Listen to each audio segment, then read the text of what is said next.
Akkam jirtu kabajamtoota hordoftoota daawwattoota Tokkummaa TV. Amma moo qophii tokkoon isiniif qabadheen dhufee qophiin kunis maal inni waa'ee Gadaa Smart City ti. Gadaa Smart City akkuma beekamu ijaarsaaf erga qophii jalqabee erga ragga'ee turee jira.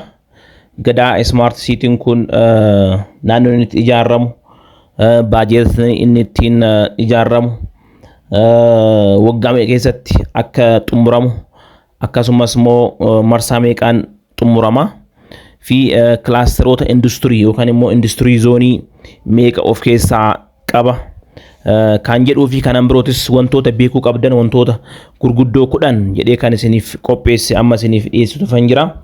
Amma dhumaatti akkana hordoftan kabajaadhaan isin gaafadha. Jalqaba irratti gaduu viidiyoo kana like godhuudhaan chaanaalii Tokkummaa TV immoo subscribe godhuudhaan akka nu jajjabeessitan asumaan dhaamsa isiniif dabarsa.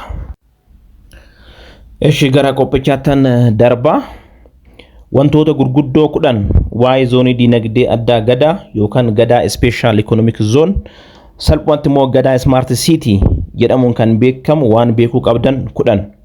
Tokkoffaa irratti wanti beekuu qabdan piroojeektiin kun caffee Oromiyaatiin wiixinee labsii lakkoofsa 226 muraa 2012 ragga'e.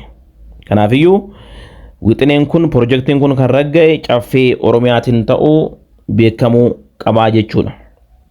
Lammaffaa bal'inni lafa piroojeektii kanaa bal'ina magaalaa Adaamaa harka 6 yoo ta'u bal'ina magaalaa Finfinnee immoo walakkaa isaa ta'a jechuudha. Kanaafiyyuu piroojeektiin kun hagam guddaa akka ta'es beekuun barbaachisaadha. Sadaffaa magaalaan kun baajeta qarshii biliyoona 46 oliin ijaaramaa jechuudha. Baajeta qarshii biliyoona 46 oliin ijaaramaa kana jechuun immoo walakkaa hidha guddaa Abbayyaati jechuudha. Baajeta walakkaa hidha guddaa Abbayyaatiin kan ijaaramu ta'a jechuudha. Arfaffaa irratti immoo hoogganaan olaanaa piroojeektii kanaa eenyu? Hoogganaan olaanaa piroojeektii kanaa immoo obbo Mootummaa Tamasgeen jedhama jechuudha. Hoogganaan olaanaa piroojeektii kanaa obbo Mootummaa Tamasgeen jedhama. Shanaffaa irratti piroojeektiin guutummaatti ijaaramee xumuramuuf waggaa 40 olitti fudhata jechuudha. Piroojeektiin kun guutummaan guututti ijaaramee xumuramu waggaa 40 ol itti fudhata. Ja'affaa piroojeektiin kun lafa hektaara 24,000 irratti hojjetamaa jechuudha. Hagam akka bal'aa ta'es yaaduun hin danda'ama jechuudha. Jalqaba irratti qabxii lammaffaa irratti maalin jedhee bal'ina magaalaa Adaamaa harka 6 fi bal'ina magaalaa Finfinnee immoo walakkaa isaa ta'an jedhee kanaafiyyuu hektaara 24 irratti piroojeektiin kun hojjetamaa jechuudha. Torbaffaa ijaarsi zoonii dinagdee addaa Gadaa kun marsaa 4 kan raawwatame yoo ta'u kanaafiyyuu marsaa 4 raawwatame jechuudha. Marsaa tokkoffaan isaa yeroo ammaa kana jalqabamee jira, ijaarsa irra jira. Marsaa tokkoffaan isaa kun qarshii biliyoona 1.6 oliin akka jalqabamaa jirus beekamee jira jechuudha. Saddeettaffaa zooniin dinagdee addaa kun kilaastera industirii 13 of keessaa qaba jechuudha. Kilaasterii industirii jechuun industiraal zoonii garagaraa meeqa of keessaa qaba?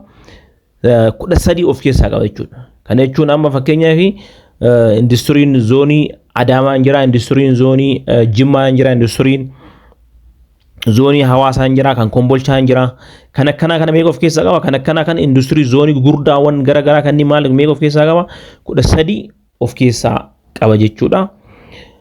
Salgaffaa irratti immoo iddoon inni argamu eessatti yoo jenne qabxiin jalqabaa iddoon inni argamu Adaamaa fi Mojoo jidduutti aanaa Luumee keessatti argama jechuudha. Adaamaa fi Mojoo jidduutti akka argamu beekuu qabna jechuudha.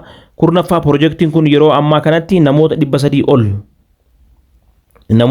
oliif hojii kan uume yoo ta'u guutummaatti yeroo xumuramutti immoo naannoo namoota miliyoona 70 oliif hojii uumaa jechuudha. Kuni kabajamtoota hordoftoota keenya waa'een Gadaa Smart City waan beekuu qabdan 10 jedhee kan isiniif dhiyeesse kanuma fakkaata.